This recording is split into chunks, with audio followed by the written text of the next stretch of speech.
ये मौनी बाबा जो नेता है भैया और भाभी, उनसे ना कल्याण हुआ है ना होने वाला है।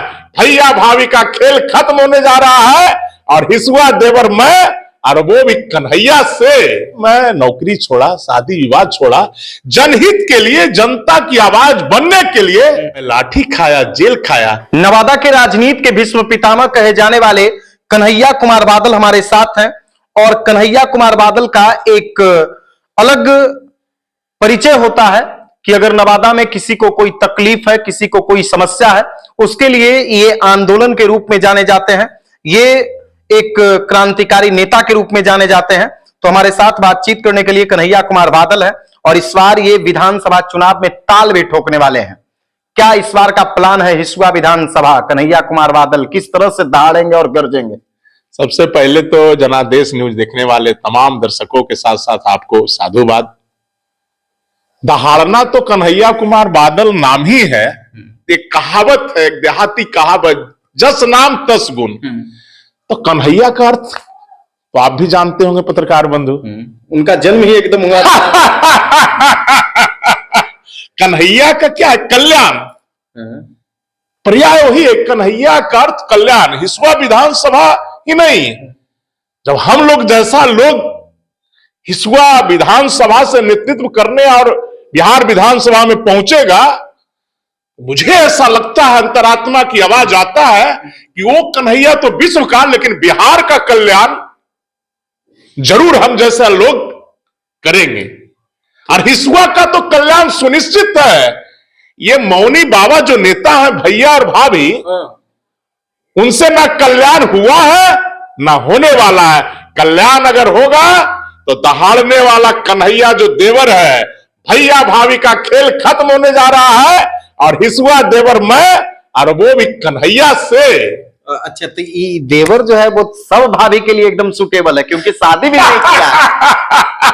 ये तो मैं नौकरी छोड़ा, शादी विवाह छोड़ा, जनहित के लिए, जनता की आवाज बनने के लिए मैंने सर्वत्र त्याग किया। और जनता सेवा को, जो तुलसी बाबा ने कहा, परहित सरस धर्म नहीं भाई, मैं बताता हूं पत्रकार बंधु। अब धर्म में क्या? मानवता सबसे बड़ा धर्म और मानव जाति, उसका सेवा करने के लिए मैं संकल्प लिया, इसके लिए सर्वत्र त्याग किया। मैं लाठी खाया, जेल खाया। आपको पता है बिजली के लिए कौन आंदोलन करे? तो कन्हैया। अनुमंडल के लिए कौन आवाज उठाए? तो कन्हैया। ट्रेन ठहराव की बात करे तो कन्हैया। व्यवसायियों की सुरक्षा की बात करे कन्हैया। काव्या की घटना के लिए आंदोलन करे कन्हैया। व्यवसायियों के लिए, नवीन के लिए आंदोलन करे कन्हैया। निमदारगंज प्रखंड बनाने की बात हो, संघर्ष करे कन्हैया। मंझ प्रखंड बनाने की बात हो, संघर्ष करे कन्हैया। इंजीनियरिंग मेडिकल कॉलेज खुलवाने की बात हो, संघर्ष करे कन्हैया। भ्रष्टाचार के खिलाफ बात हो तो संघर्ष करे थाना और ब्लॉक के खिलाफ कन्हैया। तो उन मौनी बाबा नेता क्या करते हैं जो पूर्व विधायक वर्तमान विधायिका है? आप पूछिए कि आपने एक समस्या के लिए संघर्ष किया है? लेकिन इसका जीता जागता उदाहरण है पत्रकार बंधु कि आप जाइए हिसुआ हॉस्पिटल, एक अल्ट्रासाउंड नहीं मिलेगा और लोग कहता है विकास पुरुष। इस चिंतन करिए, मंझवे हॉस्पिटल जाइए तो एक चेक बीपी चेक करने वाला मशीन भी नहीं है तो उसमें हवा कैसे चेक हो नहीं पाता है। ये दुर्दशा अभी वर्तमान जो सरकार, नीतीश सरकार है या भाजपा की सरकार है, और कहता है विकास। कैसा विकास? अच्छा, तो इस बार एकदम हिसुआ में पूरा एकदम हिसुआ तो कन्हैया मैं है ही है, क्योंकि अब जनता देख रहा है कि ये मौनी बाबा से नहीं होगा। हिसुआ और अगर अनुमंडल नहीं बना, मेडिकल कॉलेज नहीं खुला, कारण ही है कि यहां के नेता मौनी बाबा है।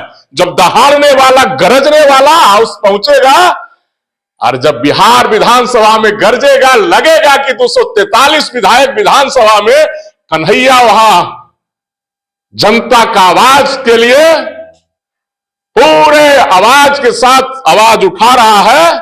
निश्चित है कि हिसुआ अनुमंडल बनेगा, हॉस्पिटल का व्यवस्था अच्छा होगा, किसानों का खाद का कालाबाजारी नहीं होगा।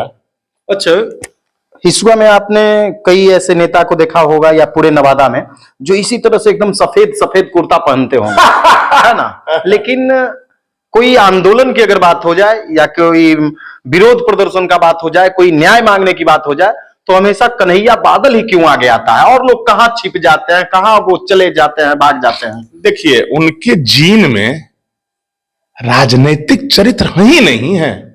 आप ये नहीं, सर्वे आप करवाइए, तो जब जीन होगा तब ना। डॉक्टर के लिए डॉक्टर करिएगा, कुर्ता पजामा पहन लेने से अगर नेता हो जाए, वो ठेकेदारी कर रहे थे, वो कुछ और कर रहे थे। तो हिसुआ की जनता बहुत सीधी साधी जनता है, उनको लोगों ने भ्रमित करके वोट लिया, उनके हाय से इन लोग का विनाश हो चुका है और 2025 में पूर्ण विनाश हो जाएगा। अच्छा, कन्हैया कुमार बादल को प्रशांत किशोर ही बेहतर क्यों लगे? बिहार में तो और बहुत सारे नेता हैं, बहुत सारी पार्टियां हैं, तो फिर कन्हैया कुमार बादल ये इसको ही, पीला गमछा को ही क्यों चुने? सही, पीके को ही क्यों? देखिए, मैं बताया कि मजदूरों का फैक्ट्री अभी भी है। 2005 के पहले बिहार क्या था, जो कांग्रेस की गठबंधन की सरकार थी, कहना ही नहीं है क्या राज था। अब आ जाइए, अभी की सरकार जो भाजपा है, इस सरकार है, भाजपा जदयू की सरकार है, तो मैं बताया कि पलायन का फैक्ट्री बना दिया है। कमाई के लिए बाहर, बिहार से बाहर जाना होगा, दवाई के लिए बिहार से बाहर जाना होगा, रोटी के लिए बिहार से बाहर जाना होगा, शिक्षा के लिए बाहर जाना। तो आप क्या किए, आप बताइए। तो इसलिए व्यवस्था परिवर्तन की लड़ाई लड़ रहे प्रशांत जी कि 10,000 15,000 की रोजी रोटी के लिए हमारे भाई और बहन को बिहार से बाहर ना जाना पड़े, दवाई के लिए, स्वास्थ्य के लिए, इलाज के लिए पटना में एम्स जैसा अच्छी व्यवस्था हो कि दिल्ली का एम्स जाना नहीं पड़े, कोटा विद्यार्थी को जाना नहीं पड़े। यानी शिक्षा, स्वास्थ्य और रोजगार की गारंटी के लिए व्यवस्था परिवर्तन के जो मुहिम चलाए हैं माननीय प्रशांत किशोर जी, मुझे अच्छा लगा कि ये सबसे संभव नहीं है, इसलिए मैंने उनका दामन थामा जनसुराज का। और माननीय प्रशांत किशोर जी का 26 तारीख को हिसुआ की धरती पर आगमन होने जा रहा है, नवादा की धरती पर आगमन होने जा रहा है। हिसुआ में 1 बजे उनका सभा होगा, नवादा में 3 बजे प्रेस कॉन्फ्रेंस होगा, 7 बजे लोगों बुद्धिजीवियों के साथ बातचीत होगा और डिनर होगा। अच्छा, कन्हैया कुमार बादल से हमारा 2 सवाल और होगा। पहला सवाल बहुत छोटा सा सवाल है। बिहार का जो राजनीति है वो 2 चेहरा के लिए केंद्रित है। अब 3 हो गया। नहीं, अभी तक 2 ही है। हाँ, अभी तक नहीं, अब 3 हो गया। नहीं, अभी तक 2 ही है। हम बस 2 ही पे बात करेंगे। ठीक है, लेकिन 3 रखिए। ठीक है, आप अपने पार्टी बंधु निवेदन करेंगे। हाँ। अभी का जो वर्तमान स्थिति है, तो आप 3 रखिए और 3 के बाद 2 का पूछिए। तो अच्छा, उन 2 चेहरों में, जैसे पहला तो नीतीश कुमार हो गए, जो भी वर्तमान मुख्यमंत्री है, और दूसरा पूर्व मुख्यमंत्री लालू प्रसाद यादव। तो ये 2 चेहरा में आपको बेहतर कौन लगा? अरे बेदाग चेहरा नीतीश जी हैं। नीतीश बेदाग। मैं परिवारवाद नहीं, अभी तक नहीं, कल क्या हो सकता है निशान जी आ जाए, लेकिन उसके बावजूद अगर आ भी हो जाएंगे तो ये दोनों में कंपैरिजन तो कोई अंधेरा ही नहीं होगा। नीतीश कुमार क्या बात बोलते हैं, मैं उनका भी फैन हूं नीतीश जी का, लेकिन उनसे मजदूर का फैक्ट्री नहीं रुका, शिक्षा व्यवस्था, स्वास्थ्य व्यवस्था अच्छा नहीं, लेकिन वो 2 कंपैरिजन में नीतीश जी हैं। नंबर 1, 110%, यानी 100 में भी आप 10 नंबर ज्यादा दे रहे हैं। मैं क्योंकि सच के लिए जाना जाता हूं, सच बोलना ही मेरी आदत है। डर नहीं लगता है किसी से नहीं है? डर लगेगा तो राजनीति होगा, लीडर नीडर नहीं होगा तो फिर हम दलाल, वो ठेकेदार जो नेता है वही हो जाएंगे। अच्छा, लीडर। अब हमारा अंतिम सवाल है। कन्हैया कुमार बादल नेता हैं और नेता को एक ऑडियो वायरल हुआ था जिसमें कहा गया था कि भाई नेता को माला माला है ना, तो वो चीज बहुत प्यारा होता है, लेकिन हम वो चीज पे नहीं जाएंगे। कन्हैया कुमार बादल शादी क्यों नहीं किए? अगर शादी करते तो निश्चित तौर पर आप भी अपनी पत्नी को लड़वाते, आप भी अपने बच्चों को राजनीति में लाते, ये तमाम चीजें होती। और आज भैया भाभी के बीच में एक देवर कूद गया है। देखिए, वो भी अविवाहित देवर है। शादी विवाह में इतना लीन हो गया समाज सेवा में कि मुझे पता ही नहीं चलता है कि इसकी कभी आवश्यकता है, कभी आवश्यकता पड़ा है, कभी हमको दिखाई नहीं पड़ता है। शादी में बड़ा परिवार बनाना चाहता हूं, सारा जो भाई है, पुत्र समान जो है, भाभी समान है, इसलिए शादी बहुत छोटा है। जैसे अब्दुल कलाम शादी नहीं किए, ममता बनर्जी शादी, ऐसा कितने लोग थे, कैलाशपति मिश्र शादी नहीं किए, वाजपेयी जी सरकार शादी नहीं की। तो महान विभूतियों से लगता है मुझे प्रेरणा मिला कि बड़ा घर तैयार करो, बड़ा समाज तैयार करो, बड़ा परिवार तैयार करना, इसके लिए शादी कोई मायने नहीं।